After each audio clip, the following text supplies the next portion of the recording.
নজর রাখবো পরবর্তী সংবাদে। ঔরঙ্গজেবের সঙ্গে মমতা বন্দ্যোপাধ্যায়ের তুলনা করলেন অসমের মুখ্যমন্ত্রী হিমন্ত বিশ্ব শর্মা। অবশ্য তিনি তুলনা করেছেন ঔরঙ্গজেব হিন্দু ধর্মকে শেষ করতে পারেননি, আর সেখানে মমতাও পারবেন না হিন্দু ধর্মকে শেষ করতে, এমনটাই কোট আনকোট তিনি বক্তব্য রাখলেন অসমের মুখ্যমন্ত্রী। শোনাবো ওনার বক্তব্য। औरंगजेब ने जो भी करना था सब कुछ किए, लेकिन औरंगजेब खत्म हो गया, हिंदू खत्म नहीं हुआ। काल का जो नियम है, काल का नियम में औरंगजेब जो हिंदू धर्म को पौन लिए थे कि मैं हिंदू धर्म को खत्म कर दूंगा, हिंदू खत्म नहीं हुए, औरंगजेब खुद खत्म हो गया। अगर आज भी बलबीर पुंसी तो थोड़ा इनडायरेक्टली बोलते हैं, लेकिन मैं इतना ही बोलता हूं, अगर कहीं में राहुल गांधी ममता बनर्जी सोचते हैं कि हिंदू खत्म हो जाएगा, नहीं, आप खत्म हो जाएगा, हिंदू कभी खत्म नहीं होगा। আপনারা শুনলেন অসমের মুখ্যমন্ত্রীর বক্তব্য, এবং তিনি যা বললেন যে কালের নিয়মে ঔরঙ্গজেব পণ নিয়েছিলেন হিন্দু ধর্মকে শেষ করার, কিন্তু হিন্দু ধর্ম শেষ হয়নি, কিন্তু শেষ হয়েছে ঔরঙ্গজেব। এবং সেখানে মমতা ব্যানার্জি যদি ভেবে থাকে যে হিন্দু ধর্মকে শেষ করবেন, তাহলে সেক্ষেত্রে তিনিও পারবেন না বলে কোরআন করে আজকে বক্তব্য রাখলেন। কিন্তু কোন ইঙ্গিত দিলেন বা কেন এই বক্তব্য তিনি রাখলেন, বিস্তারিত যাবো। আমাদের সঙ্গে রয়েছে প্রতিনিধি সুমন্ত ব্যানার্জি। সুমন্ত, কি বলবে? দীর্ঘদিন ধরেই বিজেপি অভিযোগ যে পশ্চিমবঙ্গে হিন্দুদের কোনো অস্তিত্ব নেই, হিন্দুরা সেখানে বিপন্ন, এমন অভিযোগ বহুদিন ধরেই বিজেপি করে থাকে। এবং বিভিন্ন সময় যে যখনই কোনো ধরনের নির্বাচন হয়েছে, সেই সমস্ত নির্বাচনগুলোর সময় মূলত প্রধানমন্ত্রী সহ বিজেপির যারা একদম শীর্ষ স্তরের নেতা, তারা কিন্তু এই বিষয়টি বারবার তুলে ধরেন এবং মমতা বন্দ্যোপাধ্যায়কে আক্রমণ করেন। এমনকি দেখা গেছে যে একাধিকবার এই বিজেপির নেতারা কিন্তু বলেছেন যে মমতা বন্দ্যোপাধ্যায় বাংলায় দুর্গাপুজো করতে দেন না, মমতা বন্দ্যোপাধ্যায় সরস্বতী পুজো করতে দেন না। কিছুদিন আগেই তৃণমূলের একটি সর্বস্তরে কর্মী সভা ছিল, সেই কর্মী সভা থেকেও মমতা সেই বিষয়টি তুলেছিলেন যে বিজেপির যে সমস্ত অভিযোগগুলো রয়েছে এই বিষয়ে সেগুলো তুলেছিলেন।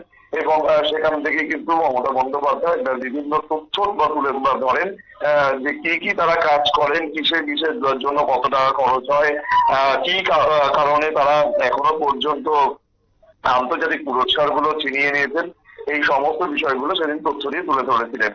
এবার বিষয়টা হলো যে অসমের মুখ্যমন্ত্রী হিমন্ত বিশ্ব শর্মা তিনি কলকাতা সফরে ছিলেন এবং সেখানে গিয়েই তিনি কিন্তু ঔরঙ্গজেবের সঙ্গে মমতা বন্দ্যোপাধ্যায়ের তুলনা টানলেন। সঙ্গে একই সঙ্গে তিনি কিন্তু রাহুল গান্ধীকেও টেনেছেন এবং তার কথায় যে রাহুল গান্ধী, মমতা বন্দ্যোপাধ্যায় যতই চেষ্টা করুন না কেন, হিন্দু ধর্মকে তারা মিটিয়ে দিতে পারবেন না, মুছে ফেলতে পারবেন না, এই বার্তা তিনি দিয়েছেন। পাশাপাশি তিনি আরো একটি মন্তব্য সেখানে তিনি স্বামী বিবেকানন্দকে টেনে এনেছেন।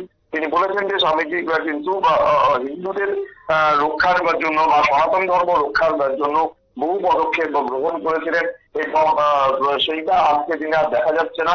এবং কলকাতা বা পশ্চিমবঙ্গে যে হিন্দুরা বিপন্ন, হিন্দুরা সমস্যায় রয়েছেন, সেটা কিন্তু একাধিকবার প্রকাশ পেয়েছে। বরং সেখানে মুসলিমরা যে একটা মুসলিমদের যে বারবারন্ত রয়েছে, সেটা কিন্তু বেশ কিছু কয়েক ক্ষেত্রে বিভিন্ন ভিডিও তুলে ধরে বিজেপি নেতারা তুলে ধরার চেষ্টা করেছেন, প্রতিষ্ঠা করার চেষ্টা করেছেন যে মুসলমানদের একটা বারবারন্ত রয়েছে, কিন্তু হিন্দুরা সেখানে বিপন্ন।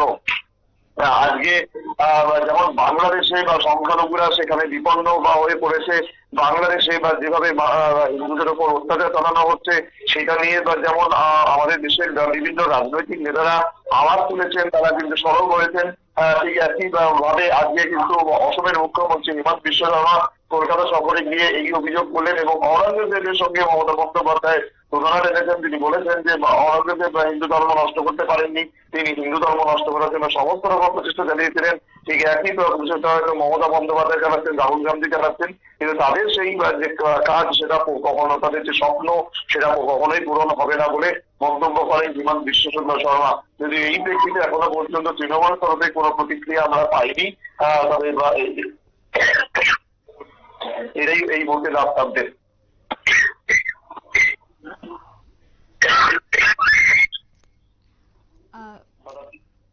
একেবারেই। আমাদের সঙ্গে ছিল আমাদের প্রতিনিধি সুমন্ত ব্যানার্জি, বিস্তারিত বিষয় তুলে ধরেছে এবং এই ঔরঙ্গজেবের সঙ্গে আজকে মমতা বন্দ্যোপাধ্যায়ের তুলনা করলেন এবং এর আগেও একাধিকবার দেখা গিয়েছিল এরকম বিজেপি নেতৃত্বদের পক্ষ থেকেও কার্যত মমতা বন্দ্যোপাধ্যায়কে কথা কয় এবং আজকেও তার ব্যতিক্রম হয়নি। অসমের মুখ্যমন্ত্রী তিনি তুলে ধরলেন এবং একই সঙ্গে প্রসঙ্গ টানলেন রাহুল গান্ধীরও। নিয়ে নিচ্ছে ছোট্ট একটি বিজ্ঞাপন বিরতির সঙ্গে থাকুন।